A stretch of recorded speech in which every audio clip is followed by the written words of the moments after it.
आचार्य श्री आ गए हैं। बड़ा भैया कैमरा से जरा कैमरा कवर कर रहे हैं ठीक से। मुझे आचार्य श्री के नहीं दिखाई दे रहे। हाँ हाँ हाँ। अच्छा, सुविज्ञ सागर जी। हाँ, मुनि सुविज्ञ सागर जी के चरणों में नमोस्तु नमोस्तु नमोस्तु। आप आपसे अनुरोध है, आप मंगलाचरण प्रारंभ करें। मुनि सुविज्ञ सागर जी।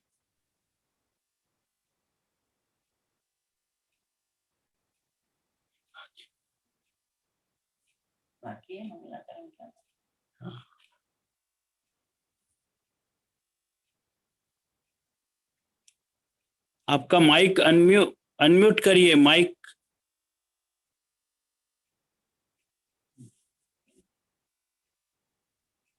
आपकी आवाज नहीं आ रही है गुरुदेव।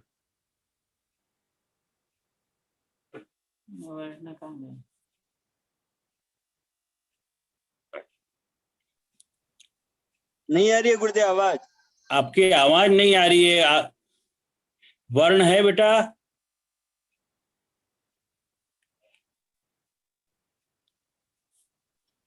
वरना सीधा गुरुदेव का चालू कर दो, अब समय भी वैसे हो चुका है। हाँ, आज बहुत ज्यादा समय हो चुका है हमारे पास।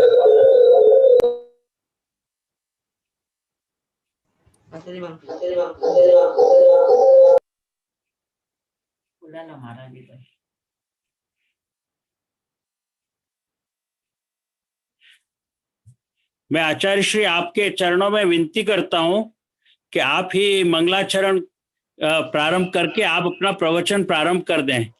हाँ, थोड़ा सही। माइक चालू हो रहा है? हाँ हाँ, बस ठीक है।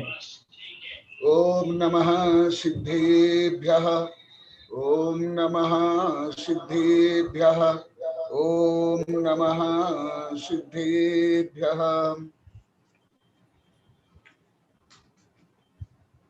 अभी इष्टोपदेश में जो कर्म सिद्धांत चल रहा है, उसका जो मुख्य सिद्धांत भावात्मक सिद्धांत है, आचार्य श्री यहाँ बता रहे हैं। शिष्य प्रश्न करता है, अत्र विनय पृच्छति हिताहितयो राग द्वेषौ कुर्वन् किं कुरुते इति दारादिषु रागं शत्रुषुतं द्वेष कुर्वाण पुरुषः किम आत्मनभितं कार्य करोति येन तावत् कार्य तयोः दृश्यते इत्यर्थः अत्र आचार्य समाधत्ते।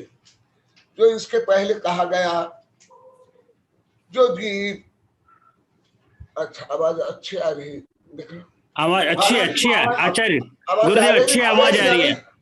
बिल्कुल बिल्कुल अच्छी है, चल रहा, अच्छा सुनाई दे। कि जो जीव किसी भी कारण से सत्ता संपत्ति विभूति आदि को लेकर जो राग द्वेष आदि वैभाविक परिणाम करता है, हे गुरुदेव, शिष्य पूछता है, हे गुरुदेव, क्या उससे जीवों का आत्महित होता है या नहीं होता है? तो आचार्य श्री बता रहे हैं, राग द्वेष दीर्घ नेत्राकर्षण कर्मणा अज्ञानात सुचिरम जीव संसाराब्धे भ्रमत्यसोम। आचार्य श्री बता रहे हैं, किसी भी निमित्त को प्राप्त करके जीव जब राग द्वेष करता है, उस समय में क्या क्रिया प्रतिक्रिया होती है वो बता रहे हैं।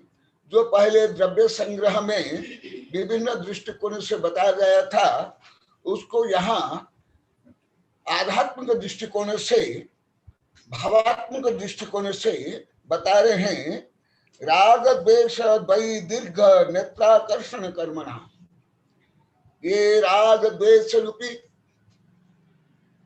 जो रज्जु है, रस्सी है, जिस प्रकार दही मथते हैं तो मथनी में रस्सी होती है, उसकी दो छोर होती है, एक छोर को खींचते हैं अन्य छोर को कुछ ढीला करते हैं, इसी प्रकार उसमें आकर्षण विकर्षण होता है। जिस प्रकार वो रस्सी को एक तरफ खींचते एक तरफ छोड़ते हैं, तो इसी प्रकार जब जीव किसी भी द्रव्य प्रति या व्यक्ति प्रति या संसार शरीर भोग शत्रु मित्र प्रति जब राग द्वेष करता है, तब यह जीव क्या करता है? अज्ञानात सुचरम जीव संसाराब्धे भ्रमत्यसु। उस राग द्वेष के प्रवृत्ति से जीव कर्म बांध करके संसार में परिभ्रमण करता है। ये सामान्य रूप में इस श्लोक का अर्थ है। आगे टीका में, संस्कृत टीका में और जो समीक्षा में इसका विस्तार से वर्णन हुआ, उसको संक्षेप में बता रहा हूं। यत्र रागः पदम धत्ते देश तत्रेति निश्चयः उभावेतो समालंब विक्रमति अधिक मनः। मन क्यों चंचल होता है? राग द्वेष के कारण। राग द्वेष में प्रमुख यहाँ आचार्य बता रहे हैं, यत्र राग पदम धत्ते द्वेष तत्रेति निश्चय। जहां राग होगा वहां अवश्य द्वेष होगा, क्योंकि जो राग इच्छा कामना डिजायर की जब आपूर्ति नहीं होती है और जिनसे वो आपूर्ति नहीं होती है या बाधक कारण बनता है, तो वो द्वेष करता है। जिस प्रकार चुंबक में नेगेटिव और पॉजिटिव चार्ज है, केवल चुंबक में नहीं, हर एटम में है। इसी प्रकार जो आप लोग को पूर्व में बता दिया गया था, उद्गल में स्पर्श रस गंध वर्ण आदि में जो उसमें स्निग्धत्व और वक्षत्व गुण है, और जीव में जो राग और द्वेष है, इसके कारण जीव कर्म से बंधता है और प्रमुख है राग। इसलिए सर्वज्ञ भगवान को वीतरागी कहा जाता है। तो क्या वीत द्वेष नहीं? क्या वीत द्वेष भी है, परंतु वीत द्वेष इसलिए नहीं बोलते हैं क्योंकि भगवान भले क्रोध मान माया लोभ आदि समस्त कषाय से रहित हुए, तथापि प्रसिद्ध है वीत रागी बोलते हैं, क्योंकि जहां राग है वहां द्वेष अवश्य होगा। ये जिस प्रकार उद्गल में ये नेगेटिव पॉजिटिव है, इसी प्रकार संसारी जीव में राग और द्वेष है। और राग और द्वेष में द्वेष से भी ज्यादा आचार्य बता रहे हैं राग। इसका मतलब नहीं कि द्वेष करना चाहिए, क्रोध करना चाहिए, तथापि क्रोध भी तब प्रभावशाली होता है जब वहां राग हो। यदि आसक्ति नहीं है, राग नहीं है, मोह नहीं है, तृष्णा नहीं है, तो वहां द्वेष होगा नहीं। क्यों? उसका कारण है जो स्वयं यहां आचार्य बता रहे हैं। जिस प्रकार दो छोर है रस्सी के, और उसके एक छोर को खींचने पर दूसरा छोर भी प्रभावित होता है, इसी प्रकार जहां राग है वहां द्वेष अवश्य होगा। इसलिए राग को आग कहा गया। महात्मा बुद्ध ने भी डिजायर मेक्स मैन सॉरो कहा। इच्छा या आकांक्षा या आसक्ति या आकर्षण, ये जीवों को संसार में परिभ्रमण के मुख्य कारण है। इसलिए जहां राग है वहां द्वेष अवश्य। इसलिए राग को माने मोह, लोभ, तृष्णा आदि को घटाने के लिए श्रावक दान पूजा आदि करते हैं और साधु समस्त बहिरंग अंतरंग परिग्रह त्याग करते हैं। और यहाँ पर मनोविज्ञान भी कहा गया, उभावे तो समालंब्य विक्रमति अधिक मना। जहां राग होगा वहां द्वेष होगा, और राग द्वेष दोनों मिलकर के वहां आकर्षण और विकर्षण के माध्यम से मन को चंचल कर लेंगे।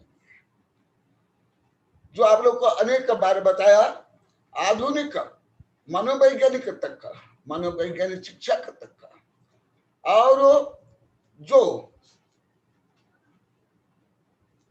सामान्यतः मैनेजमेंट से लेकर के जो नैतिक शिक्षा देते हैं, वे भी यहां तक पहुंच नहीं पाए कि जो टेंशन होता है, डिप्रेशन होता है, उसके लिए कारण पहले राग है और उसके बाद द्वेष है। इसलिए राग और द्वेष को कम करने के लिए पहले आसक्ति, आकर्षण, राग, लोभ, तृष्णा, मोह को कम करने के लिए आचार्य श्री बता रहे हैं। उसको ही विस्तार से बता रहे हैं। ये पहले भी बता दिया गया और विभिन्न जिज्ञासाओं का उत्तर भी कुछ इस दृश्य दिया गया, और कुछ जिज्ञासाएं भी है, उसका भी उत्तर अभी आप लोगों को मिलेगा। जो खलु संसारत्थो जीव तत्तदु होदि परिणाम, परिणामाद कम्म, कम्मादो होदि गति सुगति। जो संसार के जीव है, मुक्त जीव नहीं, शुद्ध जीव नहीं, जो खलु संसारथ जीव तत्तदु होदि परिणाम। जो संसार के जीव, उसमें परिणाम अवश्य होंगे, क्योंकि अनादिकालीन कर्म बंध के कारण, द्रव्य कर्म के कारण भाव कर्म अवश्य होगा, और भाव कर्म के बाद फिर द्रव्य कर्म का आश्रय होगा और बंध होगा। इसलिए जो खलु संसारथ जीव तत्तदु होदि परिणाम। कोई भी जीव नहीं है निगोदिया से लेकर के चतुर्गति के जीव जिनमें परिणाम नहीं हो, जिसमें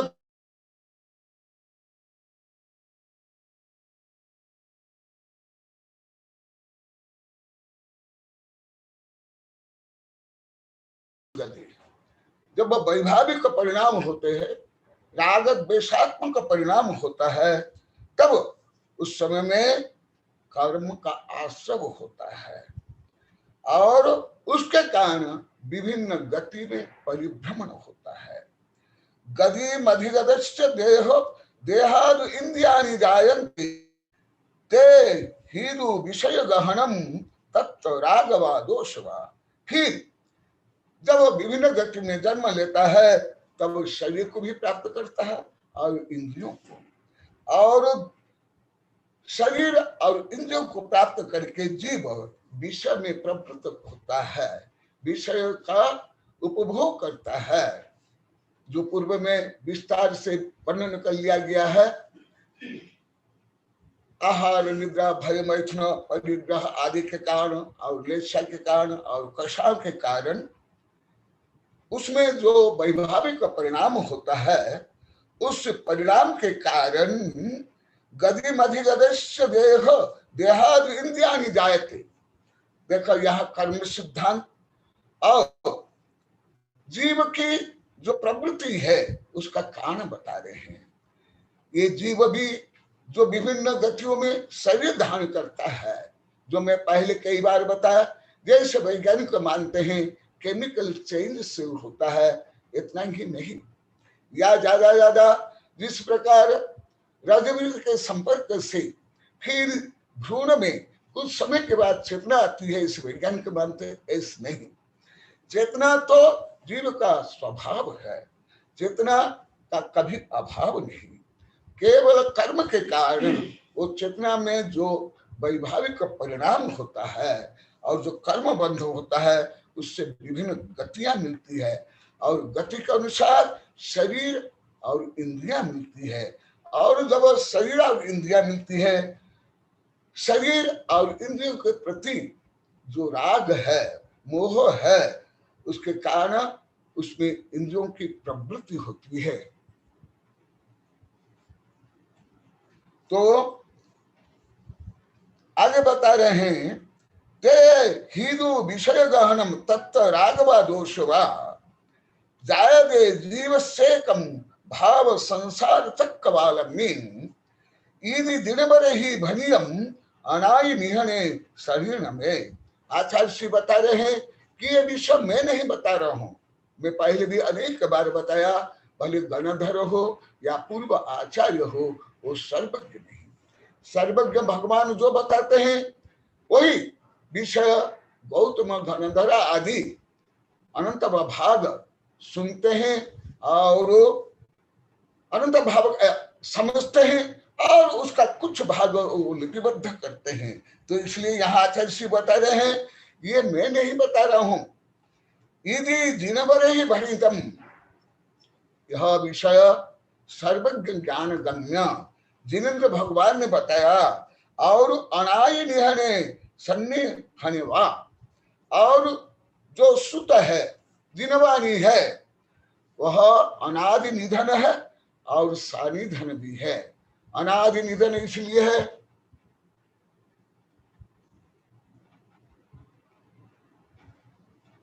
हाँ कोई कुछ लिख रहा है वो मुझे बाद में बताना, हाँ देखना कोई हाँ, वगैरह हो तो मुझे बताना, उसका अनुसार उत्तर दूंगा। और इसलिए आचार्य श्री बता रहे हैं, ये आगम जिनवानी कथनचित सादी है, कथनचित अनादि है, क्योंकि जो सर्वज्ञ अनादि से उपदेश दे रहे हैं वही जिनवाणी जिनेन्द्र भगवान के वाणी। इसलिए अनादि और अनिधन हमारी ज्ञान की अपेक्षा, ज्ञान की अपेक्षा जिनवाणी अनादि अनिधन और सनिधन, माने जिस प्रकार तीर्थ लोप हो जाते हैं या ग्रंथ का लिपिबद्ध नहीं हुआ था जैसे, ऐसे वो सनिधन है, परंतु वस्तु स्वरूप से ज्ञान और ज्ञान की दृष्टि से ये अनादि निधन आगम में लिखा हुआ।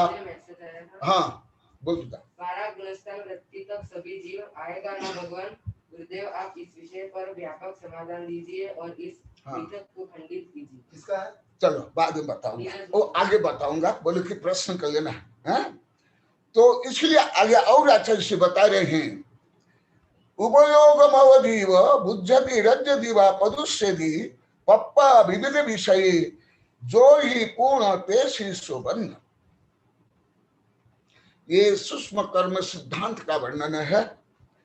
उपयोगमय जीव, जीव किसी भी गति में किसी अवस्था में रहे उपयोग अवश्य रहेगा, भले अति कम हो या वैभाविक रूप में हो। उपयोगमय जीव और उपयोग होने का नहीं बुद्धि रज्जति पदुष्यति, इसलिए उपयोग होने के कारण जीव राग द्वेष मोह करता है। जड़ वस्तु अनात्म द्रव्य अजीव द्रव्य जैसे उद्गल धर्म अधर्म आकाश काल में उपयोग नहीं, इसलिए ये राग द्वेष मोह आकर्षण विकर्षण नहीं करते हैं, क्योंकि चेतना भाव नहीं। जैसे अभी विभिन्न यंत्र है, मोबाइल से टीवी से कंप्यूटर से लेकर रोबोट, ये जो कुछ वर्क करते हैं वो चेतना से युक्त नहीं, वो पौद्गलिक क्रिया प्रतिक्रिया के कारण। इसलिए आचार्य श्री बोल रहे हैं, ये जो राग द्वेष मोह ये कौन कर सकता है? उपयोग सहित जीव ही कर सकता है। इसलिए शाश्वत का जो शुद्ध द्रव्य है धर्म अधर्म आकार काल, एक तो शाश्वत का शुद्ध और दूसरा अचेतन, इसलिए उसमें राग द्वेष मोह आदि नहीं, और शेष बचे जीव और पुद्गल। जो शुद्ध जीव है, वैभाविक भाव, द्रव्य कर्म भाव कर्म नो कर्म का अभाव से वहां राग द्वेष मोह आकर्षण विकर्षण नहीं होता है।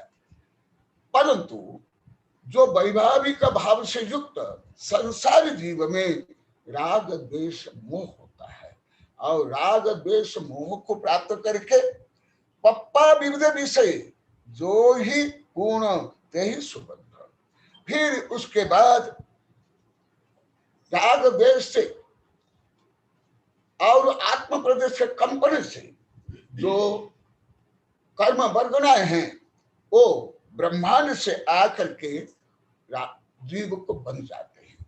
पुद्गल पुद्गल बनते हैं, एटम एटम से लेकर के मॉलिक्यूल तक बनते हैं, परंतु वो बंध निर्जीव पुद्गल बंध है, अजीब बंध है। परंतु जीव के साथ जो कर्म बंध होता है, जीव पुद्गल बंध है। यहां जो बंध प्रक्रिया है वो कर्म बंध की अपेक्षा जावन वेद विशेष तरम तो आदा सहावन दुन्नपि अन्नानि तावदसु कोहादिश बठंत जीव कोधादिश बठंत कम्मस संचयो होदि जीव सेव बंधो भरिद खलु संबदर्शी। बार बार आचार्य और विभिन्न आचार्य भी प्राय करके अपने ग्रंथ में श्लोक में ये भी बार बार देते हैं, संबदर्शी सर्वज्ञ जिनेन्द्र। ऐसे क्यों देते हैं? ये प्रामाणिकता सिद्ध करने के लिए कि ये सर्वज्ञ द्वारा बताया गया, इसलिए सत्य है, ये परम सत्य है। और दूसरा कि मैं कोई सर्वज्ञ नहीं हूं, सर्वज्ञ भगवान ने जो बताया वो मैं बता रहा हूं। इसलिए कृतज्ञता प्रकट करने के लिए और प्रामाणिकता प्रकट करने के लिए भी बार बार भगवान का नाम या गुरु का नाम या गणधर का नाम लिया जाता है। क्योंकि जो गुरु का नाम छिपाते हैं या जिस ग्रंथ का नाम छिपाते हैं, जिस गुरु से अध्ययन किए, जिस ग्रंथ से अध्ययन किए, आप लोग को पहले बता दिया हूं, वो घाती कर्म बांधते हैं। इसलिए बार बार आचार्य श्री ऐसे पूर्व आचार्य ने कहा या सर्वज्ञ ने कहा, ऐसे बार बार कहते हैं। तो देखो वो विषय बता रहे हैं, जावना वेदी विशेषतरम तो आद सहावन दुन्नपि अन्नानि तावत् जो कोहादिश बठंत जीव। जब तक जीव विशेष रूप से आत्म स्वभाव और पर स्वभाव को नहीं जानता है, जिसको कहते हैं सम्यक ज्ञान या भेद विज्ञान, साइंस ऑफ नॉन अटैचमेंट, तब तक वह जीव अज्ञान रहता है। और अज्ञान में भी जो छद्वस्तु को भी अज्ञान कहते हैं, परंतु सम्यक ज्ञानी है, चतुर्थ गुणस्थान से लेकर गणधर तक। और एक अज्ञान जो मोह सहित है, मोह सहित जो ज्ञान वही कुज्ञान है, और वही मुख्यतः संसार के लिए कारण। इसलिए यहाँ जो है अन्नानी, ये कुज्ञानी, ऐसे कुज्ञानी ताबत दो सो कोहाद से बठन।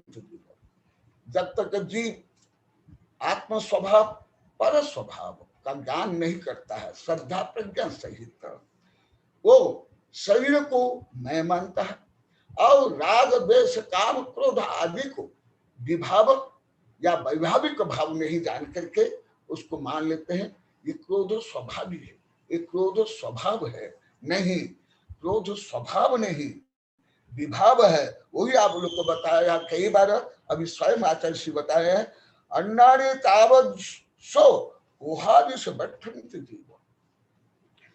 जब तक सम्यक दर्शन नहीं होता है, आत्म श्रद्धा नहीं होता है और आत्मज्ञान भेद विज्ञान नहीं होता है, तब तक जीव में अवश्य में अनंतानमंदी क्रोध मान माया लोभ और अप्रत्यक्षान क्रोध मान माया लोभ और प्रत्यक्षान क्रोध मान माया लोभ और संजल क्रोध मान माया लोभ और लोकशाय अवश्य में होंगे। इसलिए मुख्य रूप में है कषायवान, जो संसार के कारणभूत कषाय है, वो मिथ्या दृष्टि ही करते हैं या मिथ्या दृष्टि से होता है। सम्यक दर्शन होने के बाद जो पूर्व में बता दिया गया, अनंतानंद क्रोध मान माया लोभ और मिथ्यात्व का यथा योग्य उपशम क्षोभ सम क्षय होता है। इसलिए जो अनंत शक्ति संपन्न मोह कर्म और मोह से युक्त अनंतानि मध्य क्रोध मान माया लोभ, इसके यथासम उपशम क्षोभ समक्ष होने के कारण कर्म शक्ति क्षीण होती है। मिथ्यात्व अवस्था में जो वैभाविक भाव, जो कर्म की शक्ति या भाव कर्म होता है, वो सम्यक दर्शनों के बाद ऐसे भाव नहीं होता है। इसलिए जो पहले बता दिया गया बहुत बार, सम्यक दृष्टि मर करके दुर्गति में क्यों नहीं जाता है, उसका कारण ये है कि वहां अनंतानुबंधी चतुष्क और मोह नहीं होने के कारण वो दुर्गति में नहीं जाता है। और सम्यक दर्शन के अभाव से मोह और अनंतानुबंधी जनित पाप होने के कारण जीव दुर्गति में जाता है। इसीलिए जीवस्य अशुद्ध रागादि भावानं कर्म कारणम कर्मणस्तस्य रागादि भाव प्रत्युपकारी ये एक प्रकार आचार्य श्री व्यंगात्मक व्याजात्मक रूप में बता रहे हैं। जैसे कोई किसका उपकार करता है तो वो प्रत्युपकार करता है, यहाँ तक कि पशु पक्षी भी करते हैं प्रत्युपकार। इसी प्रकार मोही जी जो राग द्वेष से युक्त होकर विभाव भाव के कारण जो पुद्गल को अभिनंदन करते हैं, स्वीकार करते हैं, बुलाते हैं, तो वो कर्म भी जीव को प्रत्युपकार रूप में यहाँ व्यंग्यात्मक बता रहे हैं, प्रत्युपकारीवत। माने जिस प्रकार आप लोग को पहले भी बताया कि जीव जीव हित स्पृहा कर्म कर्म हिता बंदी, जीव जीव माने आध्यात्मिक भाव को बढ़ाते हैं और वैभाविक भाव को बढ़ाते हैं। और द्रव्य कर्म के उदय से जो भाव कर्म होता है, उस भाव कर्म से द्रव्य कर्म आकर्षित होते हैं। इसी प्रकार यो अभिनंदत तस्य तस्य, जो राग द्वेष मोह से ग्रसित होकर के कर्म को आकर्षित करते हैं, तो वो कर्म भी उसका प्रत्युपकार करते हैं। प्रत्युपकार माने केवल आध्यात्मिक नहीं, उसको जो विभिन्न गति में परिभ्रमण कराते हैं और विभिन्न सुख दुख देते हैं। और इसके लिए मूल कारण है, आचार्य बता रहे हैं, जीवस्य अशुद्ध रागादि भावानम कर्म कारणम। मुख्य कारण है जीव के रागादि अशुद्ध भाव। इसलिए आप लोग को मैं अनेक बार बताया, जो जैन धर्म में मनोविज्ञान है, भावात्मक जो वर्णन है, चेतन अचेतन अवचेतन मन का जो वर्णन है, अभी तक विज्ञान में यहां तक सिद्ध नहीं हो पाया है। क्यों? क्योंकि मनोवैज्ञानिक कोई सर्वज्ञ तो नहीं है। सर्वज्ञ बिना ऐसे परम सत्य को कोई नहीं जान सकता है। इसलिए जो जितना जितना राग द्वेष काम क्रोध आदि से युक्त होता है, जानना चाहिए वह उतना उतना अधिक कर्म को निमंत्रण देता है कि ये कर्म तुम आओ और मुझे बांधो, ये विषय आगे भी आएगा और मुझे कष्ट दो। तो इसलिए पूर्व कर्मोदयात भाव भावात प्रत्यक संचय प्रत्येक संचय तस्य पापात पुनर्भाव भाव शब्द पुनस्तत। ये चैन रिएक्शन आचार्य श्री यहाँ बता रहे हैं। जिस प्रकार चक्र जब गतिशील होता है तो नीचे का भाग ऊपर में चल जाता है, ऊपर भाग का नीचे आ जाता है। इसी प्रकार पूर्व कर्मोदयात भाव, यहाँ भाव का मतलब पारिणामिक शुद्ध आध्यात्मिक भाव नहीं, जो रागाद्वेष वैभाविक भाव है, माने भाव कर्म, पूर्व कर्मो उदयात भाव। इसलिए सिद्ध भगवान अनंत काल तक संसार में तो अन्य अत्याचार, पापाचार, दुराचार, हत्या, बलात्कार सब होने पर भी सिद्ध भगवान में वैभाविक भाव नहीं होता है। वो ज्ञाता दृष्टा, जानते ही समझते ही, सब समस्त अनंत गुणों से युक्त होते हैं, तथापि भाव कर्म इसलिए नहीं होता है क्योंकि द्रव्य कर्म नहीं है। परंतु संसारी जीव में पूर्व कर्मो उदयात भाव, भावात प्रत्यग्र संचय, फिर उस राग द्वेष भाव से फिर द्रव्य कर्म का आश्रय और संचय बंद होता है। तस्य पाकत पुनर्भाव, फिर उस द्रव्य कर्म के पाक से, उदय से पुनः वैभाविक भाव होता है। फिर भावात बंध पुनस्तत, फिर भाव से बंध पुनः होता है। जिस प्रकार पानी बाष्पीकरण होता है, बाष्पीकरण होकर के बादल बनता है, बादल बन करके फिर वर्षा होती है, वर्षा का पुनः बाष्पीकरण होता है, पुनः बादल बनता है, पुनः वर्षा होती है।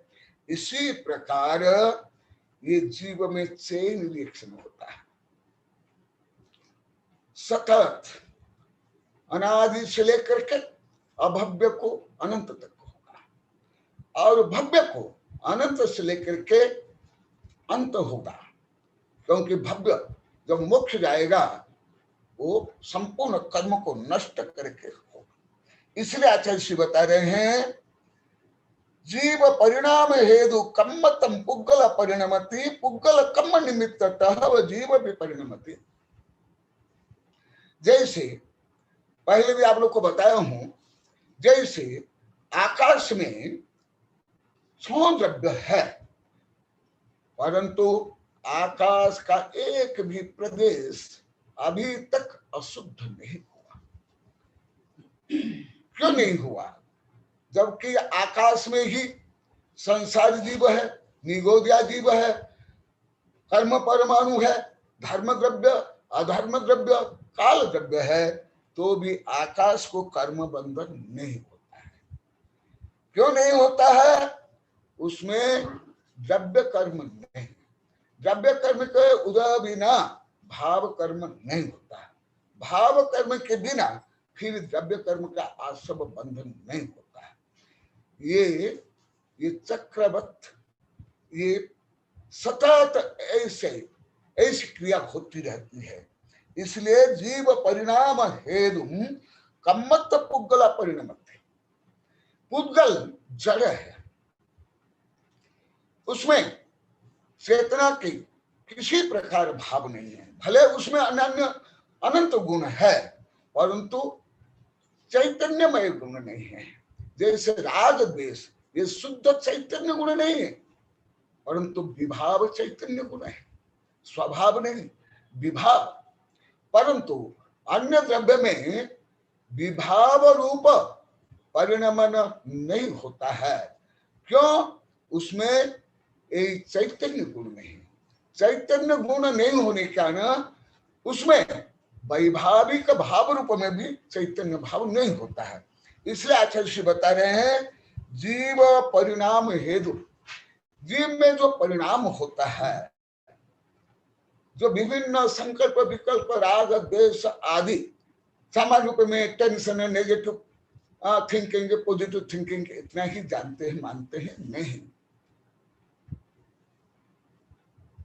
असंख्यात लोग को प्रमाण अध्यवसाय स्थान होता है, इतना जिसको किसी संख्या में गिनती नहीं कर सकते हैं, इतने भाव होते हैं। जैसे सामान्यतः विभाव भाव, फिर राग द्वेष मोह, फिर क्रोध मान माया लोभ, फिर अनंतानुबंधी, फिर उसके नौकशा, ये जितना वर्णन है ये सब वर्णन संक्षेप में वर्णन है, ये मध्यम प्रतिपत्ति से वर्णन है। केवल इतना नहीं होते हैं, क्रोध के भी अनेक भेद, मान के भी अनेक भेद, अनंतानुबंधी के भी अनेक भेद, इसी प्रकार अप्रत्याख्यान प्रत्याख्यान संचलन आदि।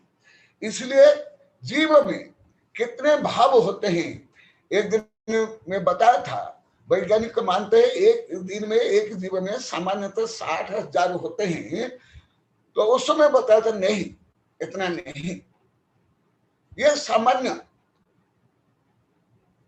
उसके असंख्यात लोग प्रमाण होते हैं। तो वो जो परिणाम होते हैं, जीव परिणाम हेतु कम्मत्तम पुग्गल परिणाम, जीव के वैभाविक भाव के कारण ये पुद्गल कर्म द्रव्य कर्म रूप में परिणमन हो जाते हैं। ये मध्य मध्य में कई ने प्रश्न किया था, उस समय मैं उत्तर नहीं दिया था, हाँ अभी उसका उत्तर दे रहा हूं। पुद्गल कर्म निमित्त, और जो पहले बताया था, जो कर्म है जैन धर्म में ही जो पुद्गल कर्म माने द्रव्य कर्म एटम से बनते हैं, ये वर्णन है। अन्य किसी भी धर्म में, दर्शन में, यहां तक कि विज्ञान में भी अभी ये सिद्ध नहीं हो पाया कि ये एटम से कर्म बनते हैं। हाँ, जैसे आप लोग को बताया मैं, आकर्षण के सूत्र रांडा बर्नर से लेकर के डॉक्टर मर्फी आदि, उनने तो सिद्ध किया और बताया, वो ऐसे नहीं, वो पूर्णतः अभी इसी प्रकार जानते नहीं, एक प्रकार उनकी परिकल्पना है, परंतु वो डेफिनेट रूप में अभी नहीं जानते हैं। केवल जैन धर्म में ही ये वर्णन है। ये आप लोगों ने प्रश्न किया था, वो उत्तर भी अभी दे रहा हूं कि जब विभाव भाव होता है तो आत्म प्रदेश में कंपन होता है। भले पहले पढ़ा दिया हूं बहुत विस्तार से द्रव्य संग्रह में, परंतु यहाँ इष्टोपदेश में विषय आया और आप लोग की जिज्ञासा, उसका उत्तर दे रहा हूं। देखो, पुद्गल कर्म निमित्तम, पुद्गल कर्म, इसलिए जो द्रव्य कर्म है पुद्गल है, जड़ है, एटम है, वर्गना है, जो आप लोग को कई बार बताया। और जो फ्लोरिडा इंटरनेशनल में जो मेरे प्रति 3 प्रश्न हुए थे, जो अंत में बड़ा प्रश्न उस समय मैंने बताया, देखा पुद्गल कर्म 23 वर्गना में जो 8 ग्राह्य वर्गना है वो है पुद्गल कर्म, जो पहले बताया गया। तो ये एटम आते हैं। अभी विज्ञान भी सिद्ध कर लिया कि न्यूट्रॉन आदि एटम से, एटम तो है नहीं, एक प्रकार का स्थूल स्कंद है, न्यूट्रॉन आदि जो एटम है, पार्टिकल है, हमारे शरीर में हर समय करोड़ अरब पास हो रहे हैं, तथापि हमें ज्ञात नहीं हो रहा है। यहां तक कि जैसे मैं बोल रहा हूं, आप सुन रहे हो, ये भी इलेक्ट्रोमैग्नेटिक वेव से है, इसमें भी करना है। तो ये यहां तक अभी विज्ञान पर तो पहुंचा नहीं। कर्म सिद्धांत में पुद्गल कर्म निमित्तम, पुद्गल कर्म निमित्ततः जीव भी परिणमति, इसी प्रकार जीव में भी परिणमन होता है। जैसे पूर्व में बता दिया गया, परंतु आप लोग की जिज्ञासा का मैं पुनः बताता हूं, ये कैसे होता है, अति स्थूल रूप में बताता हूं। जैसे मद्य है, बोतल में है, तो क्या उस बोतल को क्या नशा चढ़ता है? वो बोतल क्या बड़बड़ाता है? क्या बोतल किसको गाली देता है? नहीं, क्योंकि पूर्णतः वो निर्जीव है, जड़ है। परंतु वही मद्य को कोई मद्यपाई पीता है तो उसमें नशा चढ़ जाता है, पगला के जैसे भाव व्यवहार करता है, कथन करता है। क्यों करता है ये विषय इसको जोड़ करके बता रहा हूं। मद्य जड़ है, निर्जीव है, और बोतल जड़ है, निर्जीव है। इसलिए बोतल में मद्य रखने पर भी वह बोतल मद्य से प्रभावित नहीं होता है। ऐसे रासायनिक प्रक्रिया होती है वो अलग, परंतु जो वर्तमान में जो प्रकरण चल रहा है वहां जो भावात्मक विभाव भाव होता है, राग द्वेष आकर्षण विकर्षण, ऐसे भाव नहीं होता है। परंतु मध्य रखने पर साइंस के अनुसार वो सूक्ष्म परिणमन होता ही है। इसलिए जैसे प्लास्टिक आदि में भोजन औषधि आदि नहीं रखना चाहिए, इसमें भी यही कारण है। इसी प्रकार एल्यूमिनियम बर्तन में भोजन नहीं बनाना आदि आदि कारण ये है। परंतु यहाँ जो आचार्य श्री बता रहे हैं, भले छद्मस्त जीव नहीं देख पाता है, परंतु हर समय अनंत अनंत कर्म परमाणु इसे ब्रह्मांड से खींच करके आकर के बंधते हैं। और बंधने के बाद वहां जो 4 प्रकार बंध होता है, फिर स्थिति बंध पूर्ण होने के बाद जो उदय द्रव्य कर्म का उदय होता है, उस द्रव्य कर्म के उदय से भाव कर्म होता है। जैसे कोई शराब पिया, शराब पीने के बाद जब नशा चढ़ता है उसमें वैभाविक भाव होता है, परंतु बोतलों में रखने पर नहीं होता है। इसी प्रकार एक उदाहरण साइंस का अनुसार देता हूं, पॉइजन का। पॉइजन पीते ही या कोई सर्प काटते ही तत्काल माने 1 सेकंड में कोई मरता नहीं। क्यों? वो विष का इफेक्ट होने के लिए, प्रभाव होने के लिए कुछ समय चाहिए। समय सेकंड का बहुत छोटा भाग। तो इसलिए और एक उदाहरण देता हूं, जैसे ज्यादा करके कोई आग में चल जाते हैं और सब मानते हैं बहुत आश्चर्य, कोई चमत्कार, कोई जादू नहीं, कोई चमत्कार नहीं, कोई जादू नहीं, ये साइंस है। जब तक अग्नि के संपर्क में चर्म आता है, वो चर्म के माध्यम से जो ताप है शरीर में प्रवेश करने के लिए उसको निश्चित समय चाहिए। उसके पहले पहले बहुत few समय में वो ताप प्रभावित नहीं करता है। इसलिए जो तीव्रता से आप हाथ को अग्नि में, अग्नि शिखा में इधर से उधर कर लो, प्रयोग करके देखो, आपका हाथ नहीं जलेगा। इसी प्रकार आग में कोई तीव्रता से दौड़ता है तो आग उसको प्रभावित नहीं करेगा। मैं प्राय करके बहुत बार किया हूं विद्यार्थी जीवन में। तो इसी प्रकार यहाँ जो बता रहे हैं, ये परिणाम बताया, जीव परिणाम हेतु बार बार जो बता रहे हैं, जीवस्य अशुद्ध रागादि भावान, इसके ऊपर मैं बता रहा हूं कि तुम्हारे घर में जैसे टीवी, रेडियो आदि, बर्तन, कपड़ा लता आदि है, और उसको लेकर के आप लोग को राग द्वेष मोह आदि करते हो, तो आपको तो कर्म बंद होगा। परंतु जिसको लेकर के आप राग द्वेष मोह करते हो, ऐसे सोना चांदी रुपया आदि जो कुछ है, उसको कर्म बंद नहीं होगा। भले उसके निमित्त से जो राग द्वेष मोह करता है उसको वो होगा। इसलिए यहाँ मुख्य है वैभाविक परिणाम। जो चेतना का वैभाविक परिणाम है वही मुख्य रूप में कर्म बंध के लिए कारण है। हाँ, समय हो गया, तो इसीलिए जो आप लोग की जिज्ञासा भी थी उसका संक्षेप उत्तर दे दिया। अभी समय भी हो गया प्रश्न उत्तर के लिए, और ये तो गहन कर्म सिद्धांत है। तो ये मुख्यतः अभी जो यहाँ पर बताया गया, मूल कर्म बंध के कारण राग माने आकर्षण, सुरेश माने मोह, तृष्णा, आसक्ति, और जहां ये है वहां अवश्य में साइड बाय साइड निश्चित रूप में वहां द्वेष होगा ही। और जहां राग है वहां द्वेष, और जहां राग द्वेष है वहां विषमता, वहां आकर्षण विकर्षण, और जहां आकर्षण और विकर्षण है वहां आत्म प्रदेश में कंपन, और आत्म प्रदेश में कंपन होने पर ब्रह्मांड से, जो पूर्व में अति विस्तार से बता दिया गया है, कर्म सिद्धांत से लेकर विज्ञान के अनुसार गति सिद्धांत अणु सिद्धांत को लेकर बता दिया, उसका अनुसार परमाणु कर्म परमाणु आकर के बंध जाते हैं।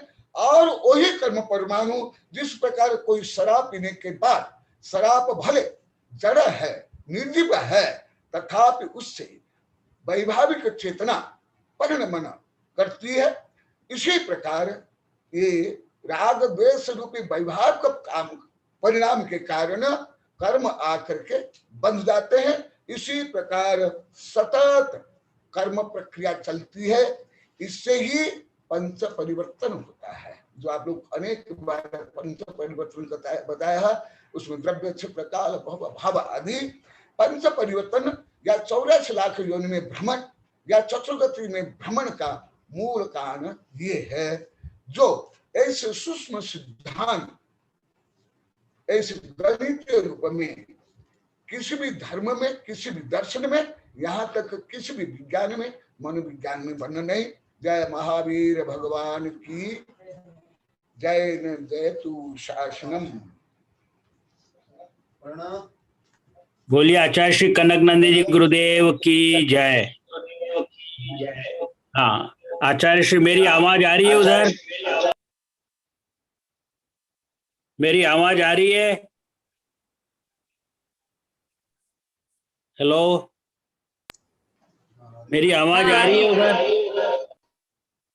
हाँ आ रही हाँ, पहला हैंड रेज है श्री मुकेश जी करके। मुकेश जी को मैं आमंत्रित करता हूँ प्रश्न करने के लिए। मुकेश जी, आप अपने माइक को अनम्यूट करें, प्रश्न पूछें। मुकेश जी। नमोस्तु महाराज जी, नमोस्तु गुरुदेव, नमोस्तु। हाँ, आपकी आवाज आ रही है, आ रही है। गुरुदेव, मेरा प्रश्न है। नमो गुरुदेव। हाँ हाँ, आपकी आवाज आ रही है, सुनाई दे रहा है उनको। आजकल सोशल मीडिया पर मंदिर बनाने का विरोध व मंदिर की जगह हॉस्पिटल बनाने की सोच या विचारधारा चल रही है। ऐसी धारणा बन रही है कि अगर मंदिर की जगह हॉस्पिटल बनाए होते तो लोग नहीं मरते। आज कोरोना के कारण मंदिर बंद पड़े, ये हमारे क्या काम आ रहे हैं? गुरुदेव, आप इस विषय पर व्यापक समाधान दीजिए और इस मिथक को खंडित कीजिए। नमोस्तु महाराज जी। अभी वो प्रकरण नहीं है, परंतु अभी तो मैं कर्म सिद्धांत के बारे में बताया, यही कर्म सिद्धांत उसमें भी जोड़ दो।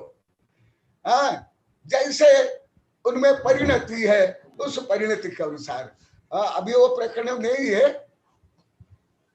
बिल्कुल आपने सही कहा आचार्य श्री। आज का जो आपका प्रवचन था उससे संबंधित ये प्रश्न नहीं है, और पहले अपन वो प्रश्न ले लें जो आपके आज के प्रवचन, आज का जो विषय है उससे संबंधित जो प्रश्न है उनको ले लें। इसके बाद समय बचता है तो अवश्य अपन इनके प्रश्न को भी लेंगे। मैं आचार्य श्री गुप्तीनंदी जी को आमंत्रित करता हूं, आचार्य श्री गुप्तीनंदी जी को, कि उनका जो प्रश्न है वो प्रश्न रखें। आचार्य श्री गुप्तीनंदी जी।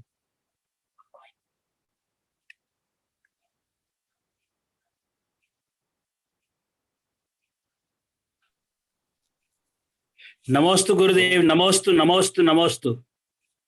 आपका अनम्यूट करेंगे आचार्य श्री? आप लोग जब करेंगे तो हो पाएगा ना वो? जी आ गई आवाज, आ गई। हाँ, नमोस्तु प्रभु। आचार्य भगवान के चरणों में मेरा तरफ बारंबार नमोस्तु नमोस्तु गुरुदेव। सिद्ध श्रुताचार्य भक्ति कोटि कोटि नमोस्तु गुरुदेव। आपका रत्न थे शास्त्र कुशल है गुरुदेव। आपके चरणों में निवेदन प्रार्थना है भगवान कि बहुत सुंदर रहस्यमय विषय आप बता रहे हैं, और 25 अप्रैल को महावीर जयंती है।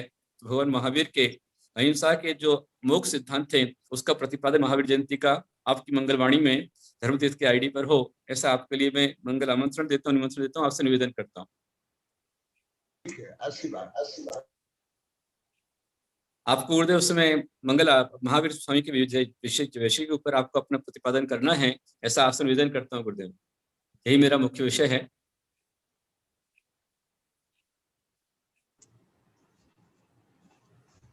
और राजमल जी, आप भी समय निकाल करके हम लोग आगे आपको भी सेट करेंगे। अभी रोज एक साधु आचार्य के प्रवचन चल रहे हैं, तो उसमें 25 अप्रैल रविवार है, महावीर जयंती है, उसमें आचार्य भगवान का वैज्ञानिक सिद्धांत, अहिंसा का सिद्धांत, वो प्रतिपादन आचार्य जी के भगवान की वाणी में होगा, ऐसा निवेदन है। और आगे जैसी अनुकूलता बैठेगी तो आपका भी जो सिद्धांत है, जो आप वैज्ञानिक रहस्य बतलाते हैं, वहां पर आकर सबको बताएं, ऐसा मैं आपको भी आवेदन करता हूँ।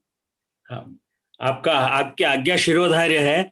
मैं तो चाहता हूं कि अहिंसा का मेरा मैसेज जितना पूरा विश्व में प्रसारित हो, प्रचारित हो और जन जन तक पहुंचे, तो यही मेरी जैन धर्म की सबसे बड़ी सेवा होगी। मैं जरूर मैं आपके उसमें जरूर प्रतिभागिता करूंगा। ठीक है। मैं मधोक शायद कुछ कहना चाहते हैं, मैं श्री मधोक को आमंत्रित करता हूं। मधोक शाह। नमस्ते गुरुदेव, नमस्ते गुरुदेव। मेरी जिज्ञासा ये है कि गुरुदेव आपने और राजमल जी ने अभी 2-3 दिन से इस वेबिनार में बताया था गुरुदेव कि हिंसा की वजह से और इन लोगों में ये जो पाप बढ़ रहा है उसकी वजह से ये कोरोना जैसे प्रकोप महामारी इस विश्व में बढ़ रही है। लेकिन गुरुदेव अभी जैसे हम ये मैसेज देखते हैं और सुन रहे हैं कि जैसे अपनी जैन समाज जो कि अहिंसक समाज है, तो इसमें अभी लगातार ज्यादातर जो मौतें जो अभी पॉपुलेशन के हिसाब से देखे तो उस अनुपात में जैन समाज के लोगों की बहुत ज्यादा क्षति इस महामारी में हो रही है। और इस दूसरी लहर में तो बहुत ही ज्यादा जैन समाज का नुकसान हुआ है गुरुदेव। तो ऐसा क्यों हो रहा है? हमारी समाज अहिंसक हमारी ज्यादा क्यों हो रही है गुरुदेव? इस पे मैं आपके श्रीमुख से जिज्ञासा चाहता हूँ गुरुदेव। नमस्ते। आज प्रभु ने बहुत विस्तार से बता दिया हूँ, पहले सब बहुत विस्तार से बता दिया हूँ आपके निवेदन में भी।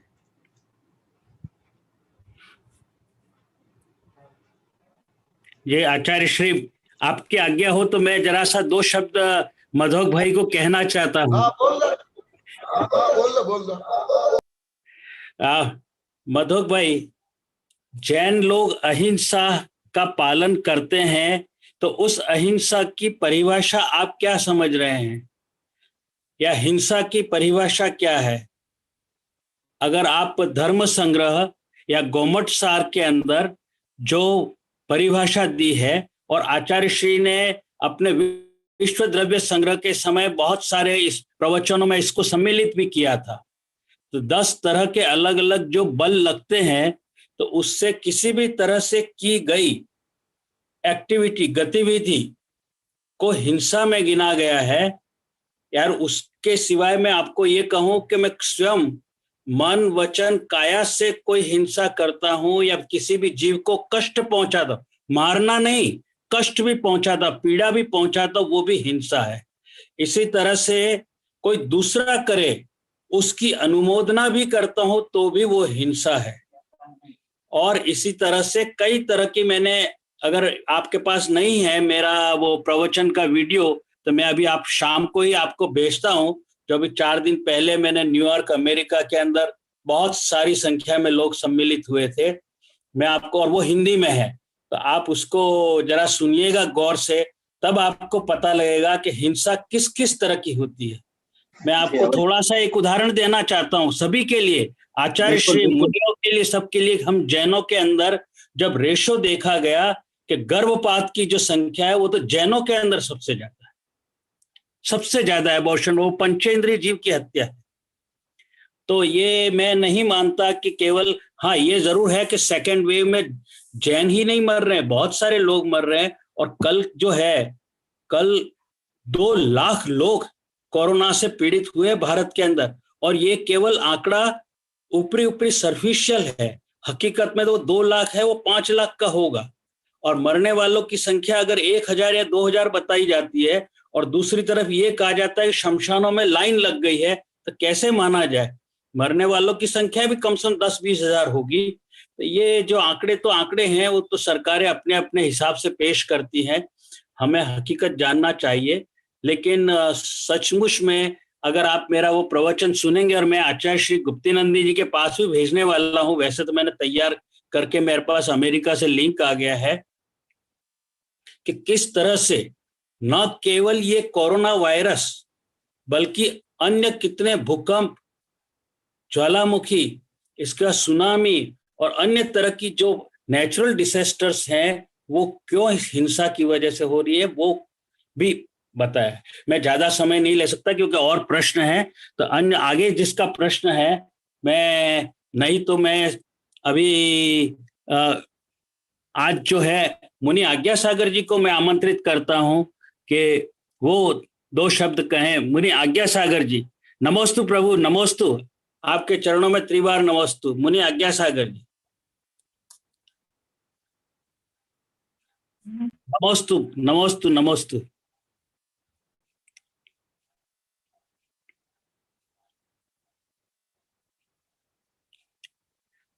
आपका माइक अनम्यूट करेंगे? आ रही अब आवाज आई। डिवाइस पास में रखो, जो भी श्रावक वहाँ बैठा है वो गुरुदेव के पास डिवाइस। परम पूज्य शास्त्रज्ञ गुरुदेव के चरणों में नमस्ते करता हूँ, नमस्ते करता हूँ, नमस्ते करते आपका कामना करता हूँ और भावना बांटता हूँ। इसी प्रकार का ज्ञान में उनको सबको लाभ मिलता रहे। इसी विषम परिस्थिति में भी हमको बैठे बैठे ये आपका मुंह से अमृतवाणी मिल रहे हैं, इससे हम बहुत प्रसन्न हैं। और आपका आशीर्वाद से, आशीर्वाद अनुग्रह से हम सभी स्वस्थ है, आगे भी तो स्वस्थ बने रहे, तो सभी को आपका आशीर्वाद मिलता रहे। अभी आचार्य गुप्तानंद गुरुदेव ने भी एक मौका दिया है, तो महावीर जयंती का ऊपर अपने आपका मुंह से जो वाणी सुनने के लिए, इसके लिए हम इंतजार कर रहे हैं। और इसके अलावा उज्ज्वल का निमित्त इस प्रकार कर्मबंध होता है, इसको बहुत सरल शब्दों में, आज का सरल भाषा में समझा दिया, सबको उसके लाभ मिला है।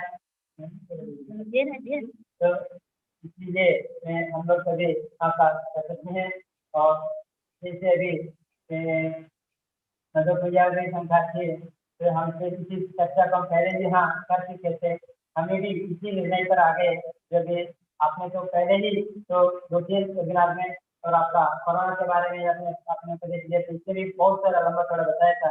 वास्तव में कहते हैं हम शाकाहारी है, हम तो शाकाहारी करके सीमित रहे, तो हिंसा, भाव हिंसा, द्रव्य हिंसा, इसके बारे में अपन जब तक हिंसा तो नहीं समझे तो अहिंसा को अपन कैसे समझाएंगे, तो कैसे समझेंगे। इसीलिए हर व्यक्ति द्रव्य हिंसा को कम करता है और भाव हिंसा से भी दूसरे जीवों का हिंसा तो अनवरत चलती रहती है। इस कारण से आज दुनिया से पीड़ित है, और हम भी भावना बांटते हैं तो शांतिदार हो, जहाँ हो अनुष्ठान जो भी करते हैं सभी को ईश्वर शांति के कल्याण कर सकते हैं। हम भावना कर सकते हैं और इसका कर्मों का बन बदल नहीं सकते हैं। जैसे गुरु का मुझसे सुना है, गुरुदेव ये कहते हैं जैसे हम कर्म करेंगे वैसे अपने को फल को भुगतना पड़ता है। इसीलिए मैं आज कोई ज्यादा नहीं कहूँगा, इसीलिए तो सभी अपना जितना अहिंसा को समझ करके अहिंसा को जीवन में अपनाएंगे तभी इस महामारी करने को मुक्ति मिलेगा। और एक तरफ से जैसे कल गुरुदेव बहुत चिंता कर रहे थे, इतना जीवन का हत्या कर रहे हैं, तो पक्षी को मारा जा रहा है, मुर्गा मारा जा रहा है, अंडा मारा जा रहा है, मछली मारा जा रहा है, अब गली गली में अवैध रूप से कितना जीवन का हत्या हो रहा है, इसका फल कहाँ जाएगा? कहीं ना कहीं तो नहीं सुनाई दे रहा है, नहीं सुनाई दे रहा है।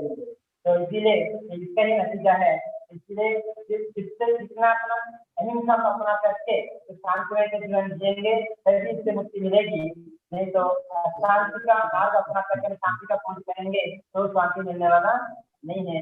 सूक्ष्म जीव का रक्षा होना चाहिए, ऐसे पंचेंद्रिय जीवों का भी रक्षा होना चाहिए। तो सभी प्रकार करेंगे पुण्य अग्नि से ही इस पाप को धो सकते हैं अथवा इससे अपना इस जंग से लड़ सकते हैं, अन्य कोई आप समझ में नहीं आता। और गुरुदेव ने बहुत आहार विहार संयम के लिए बहुत कुछ प्रेरणा दिया है। और आहार विहार में सम्यक होना चाहिए, विचार में भी सम्यक होना चाहिए। आचार विचार जब तक भाव में पवित्रता नहीं आया तो हम कितना भी आचार से पवित्र रखे, भाव निर्भरता नहीं हो तो अपने को सफलता नहीं मिलती है। इसलिए शाकाहारी अपन नहीं कह सकते शाकाहारी वालों को क्यों है, तो उन्हें आज 24 घंटा तो किसमें रहते हैं, परिश्रम करते हैं। गुरुदेव का पहले अपन सुने थे कि शारीरिक को परिश्रम नहीं करता, उनको किसी प्रकार का रोग से लड़ने पर क्षमता भी नहीं आती है। इसलिए शारीरिक समस्या चाहिए, जीवन में व्यायाम करना, कसरत चाहिए और आहार अन्न पान तो पवित्र होना चाहिए, तभी अपने जन्म से तो किसी प्रकार का तो विभव शक्ति से तो अपने का लक्ष्य प्राप्त हो सकती है। और फिर शाकाहार करके बैठकर तो मन में भाव में निर्भरता नहीं है, पवित्रता नहीं है, तो हम इसको लड़ नहीं सकते हैं, इसको जीत नहीं सकते हैं। इसलिए मैं यही कामना करता हूँ सबको सद्बुद्धि मिले, सभी अनेकों में अहिंसा को समझ करके एक ही से लेकर के 25 दिन का तभी हमारा इसमें रक्षा होगी और हम इसे जीत सकते हैं। यही मेरा विचारधारा है और इसी प्रकार कामना करता हूँ जितना भी तो विश्व में जो अभी कोरोना से पीड़ित हैं तो साधु संत हो अथवा सामान्य गृहस्थ हो तो देश वालों तो विदेश वाले हो, सबके लिए तो शांति का कामना और सबको आरोग्य लाभ हो और उनका जीवन में सुख शांति की वृद्धि हो। आया हुआ महामारी आपका बहुत बहुत आभार गुरुदेव, गुरु भगवान आपका बहुत बहुत आभार, बहुत अच्छा। मैं आचार्य श्री विद्यानंदी जी को आमंत्रित करता हूं कि वो अपना प्रश्न पूछें। आचार्य श्री विद्यानंदी जी अनम्यूट करें। गुरुदेव नमोस्तु, आपके चरणों में नमोस्तु नमोस्तु। आचार्य श्री को नमस्ते और उपस्थित सभी साधुओं को भी बहुत बहुत नमस्ते। महाराज जी, आज आपका जो विषय था उस विषय से हट करके मेरा प्रश्न है, लेकिन समय होने की वजह से मैं जानना चाह रहा हूँ। स्वामी जी 84 लाख जो योनियां बताया, उन योनियों को ही जाति बता दिया। ये सिद्धांत सार दीपक जो त्रिलोक सार के समकक्ष का ये जो ग्रंथ है, इसमें पृथ्वी जल अग्नि वायु इसको 7-7 लाख के रूप में विभाजित किया। वनस्पति के 10 लाख जातियां बताया और इतर निगोद और नित्य निगोद को 7-7 लाख जाति के रूप से विभाजित किया। तो 17 लाख वनस्पति की जातियां है, ऐसा न कह करके वनस्पति के 10 लाख जातियां बताया और नित्य निगोद के 7 लाख, इतर निगोद के 7 लाख, इस प्रकार जो क्या है बताया। तो ये विभाजन करने के पीछे कोई कुछ अलग अर्थ है क्या? कुछ आचार्य श्री का कोई अलग हेतु है क्या? आप लोग को पढ़ाया भी इस विषय को, अभी तो इतना डिटेल नहीं बता सकता हूँ। जो अंतर भेद होता है उसके अनुसार अब लोग को कोई बहुत विस्तार से पढ़ाया हूँ मेरी कई किताब में। एक अति सूक्ष्म उदाहरण दे देता हूँ, जैसे फॉर एग्जाम्पल आम के भी कितनी प्रजातियां हो जाती है। ऐसे वो अंतर भेद में वो गर्भित हो जाता है। अभी भी जैसे मैं कर्म सिद्धांत के लिए बता रहा था कि बोलो ये जैसे सामान्य रूप में क्रोध मान माया लोभ अनुमंदी इतना ही नहीं है, इसके भी अनेक विकल्प हो जाते हैं, असंख्यात लोक प्रमाण। तो जो अंतर भेद हो जाते हैं सूक्ष्मता से, उसके कारण ये भेद प्रभेद पड़ जाता है। मैं आचार्य श्री गुप्तीनंदी जी ने वापस हैंड रेस किया था, तो मैं आचार्य श्री गुप्तीनंदी जी का अगर कोई जिज्ञासा है, शंका है, तो मैं आचार्य श्री गुप्तीनंदी जी को पुनः आमंत्रित करता हूं कि आपके चरणों में नमोस्तु। आप फिर से अनम्यूट करें। जी, आचार्य श्री ने जो मधु प्रिया का प्रश्न था उसको विस्तार से पहले बताया हुआ है और आपने बताया है कि अभी जैसे मधु ने पूछा कि जैन लोग शाकाहारी हैं, पर शाकाहारी होने के बाद भी अभी जैनों पर ही ज्यादा असर क्यों हो रहा है। तो इसके पीछे कारण है, मैं थोड़ा सा गुरुदेव की आज्ञा चाहूंगा, यदि गुरुदेव आज्ञा देंगे तो 2 शब्द कहना चाहूंगा। उसमें भी जो टॉपिक हुआ उसमें भी है, कई में है बहुत विस्तार से। अच्छा से जी गुरुदेव, जो जैन लोग हैं वो अपने आप को घर का गमला बना करके रखे, गमले का पौधा बना करके रखे हुए हैं। थोड़ी भी प्रतिकूलता सहन करने की क्षमता नहीं है। थोड़ी सी भी सर्दी हो, गर्मी हो, बरसात हो, तो हर प्रकार की सुविधा वातानुकूलित होकर के रहना चाहते हैं, इसलिए आत्मशक्ति उनकी घटती जा रही है। दूसरा, जो आज्ञा सागर जी ने भी कहा, लोगों को समझ में नहीं आया कि भाव हिंसा भले चाहे द्रव्य हिंसा नहीं दिखती हो, लेकिन भावात्मक हिंसा बहुत ज्यादा है।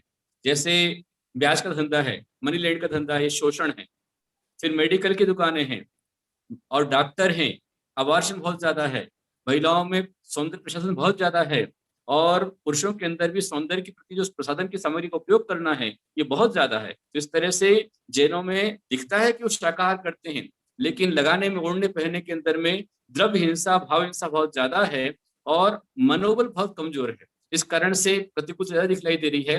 वहीं जो जंगली आदिवासी लोग हैं, मजदूर हैं, वो मेहनत कर रहे हैं, विल पावर उनकी ज्यादा है, उन पर कोरोना नहीं आ रहा है। लेकिन जो संक्रमण आ रहे हैं उन पर ज्यादा कोरोना आ रहा है, ऐसा गुरुदेव ने पहले बताया था। मतलब यही कारण उसके लिए हो सकता है। बहुत अच्छा, बिल्कुल आपने मेरे मन की बात छू ली। मैं कहना नहीं चाहता था सबके सामने, लेकिन आत्मानुशासन जो है उसकी बहुत सबसे ज्यादा कमी है तो हम में है, और हम द्रव्य से ज्यादा भाव हिंसा कर रहे हैं, ये भी बहुत बड़ी बात है। इसलिए तो हमारे ऊपर तो बिजली गिरने ही वाली थी। अब किसी और का प्रश्न रह गया हो तो हैंड रेस करके मुझे बता दें, अन्यथा अब हाँ, डॉक्टर गोदावत कुछ कहना चाहते हैं क्या? श्यामलाल जी गोदावत है क्या?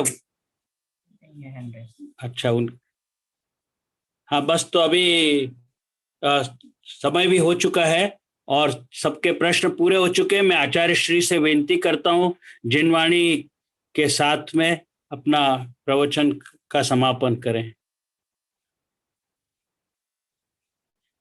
आचार्य श्री, आवाज नहीं आ रही है, अनम्यूट करेंगे। वर्ण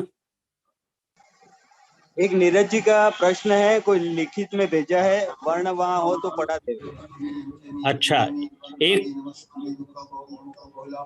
नीरज जी मंगल, नीरज जी कहाँ के हैं? कहाँ के हैं? निवाई के हैं और नियमित स्वाध्याय में रहते हैं। उन्होंने लिखित में प्रश्न भेजा है, वर्ण वहां पे हो तो पढ़ के बता। वर्ण पढ़ के बता सकते हैं बेटा? मेरी आवाज आ रही है तुम्हें? वर्ण हाँ, मैं बता रहा हूँ।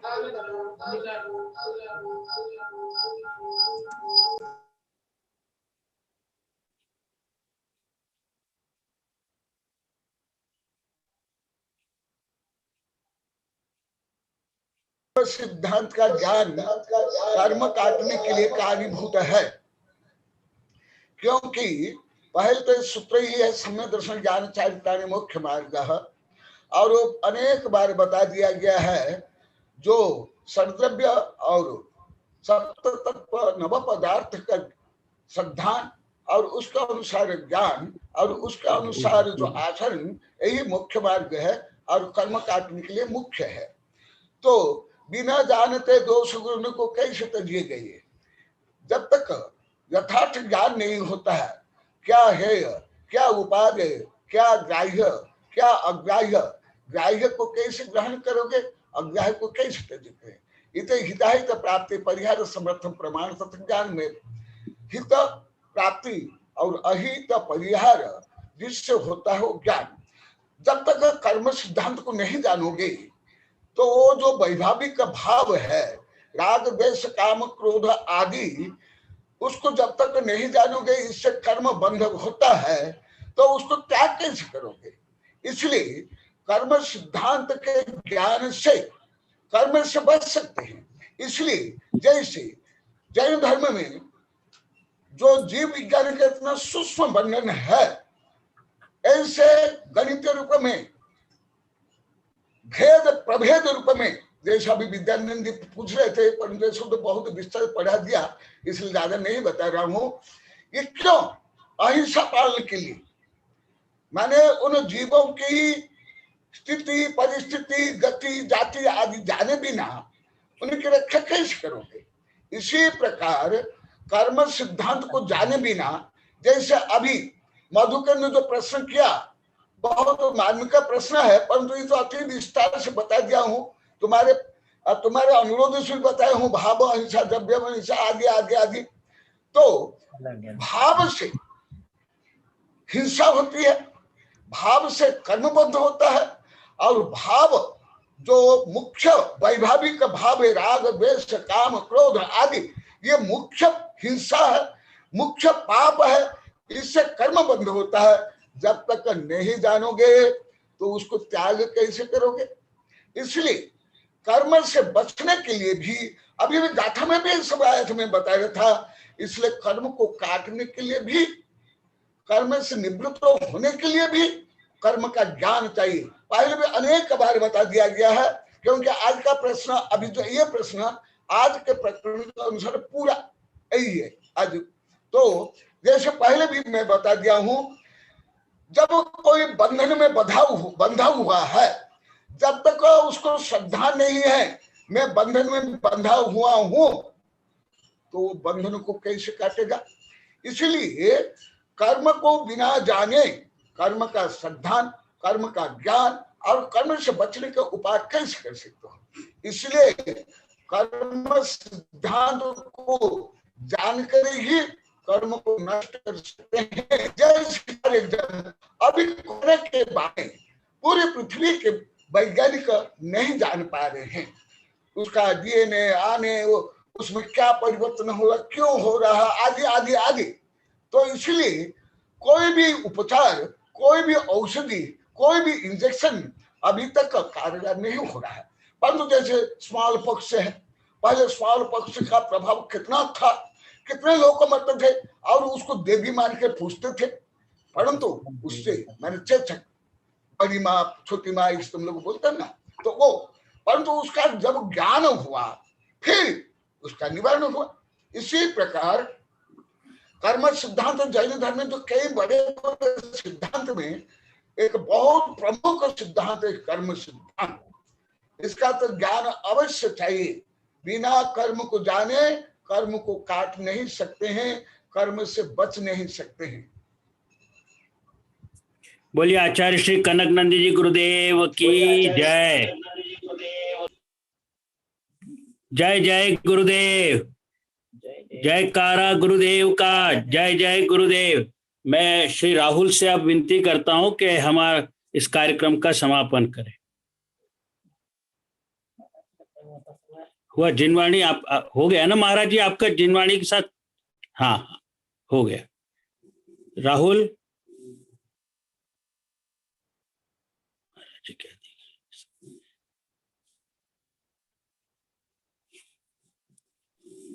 जिनवाणी स्तुति बाकी है? नहीं, महाराज जी तो कह रहे जिनवाणी स्तुति हो गई। एक बार फिर से करें आचार्य श्री जिनवाणी स्तुति। नमोस्तु गुरुवर, नमोस्तु गुरुवर, नमोस्तु गुरुदेव, नमोस्तु गुरुदेव, नमोस्तु गुरुदेव, सभी को जय जिनेन्द्र, सभी को जय जिनेन्द्र। नमोस्तु गुरुदेव, नमोस्तु गुरुदेव, नमोस्तु गुरुवर, नमोस्तु गुरुदेव, नमोस्तु गुरुदेव, नमोस्तु गुरुदेव, नमोस्तु गुरुदेव, नमोस्तु गुरुदेव, नमोस्तु गुरुदेव, नमोस्तु गुरुदेव, नमोस्तु।